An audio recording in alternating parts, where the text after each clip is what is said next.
या अल्लाह, तूने मेरा बेटा छीन लिया ठीक उसी दिन जब तूने मुझे मेरा पोता वापस दिया। क्या हमें दोनों की हकदार नहीं थी? वो लड़की कहाँ है? हमाम में नहा रही है वो। ये तो कितनी ज्यादा हसीन है, ऐसा लगता है जैसे फरिश्तों ने इसका जिस्म तराशा हो। मैं अदनान का शुक्रिया अदा कर रही हूँ। अगर अदनान इससे शादी ना करता तो अब्बास इस लड़की का पीछा कभी भी ना छोड़ता। मैं अब्बास को तलाक देने वाली हूँ।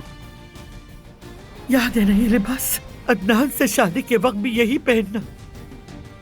तुम लोग किस खुशी में नाच रहे हो? आज तो कोई त्योहार भी नहीं है। क्या चल रहा है ये सब? सबकी 30% तनख्वाह बढ़ाई है। किससे पूछ के तनख्वाह बढ़ाई है तुमने? अदनान साहब, आपके मेहमान आ गए। खुशामदीद। शुक्रिया अदनान साहब। ये लड़की कहाँ से मिल गई अदनान को? तुम लेकर आए हो ना उस लड़की को?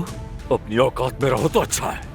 मेरे लिए यही काफी है कि आप दोनों मेरे साथ चलें। जरूर जाएंगे, हम क्यों नहीं जाएंगे?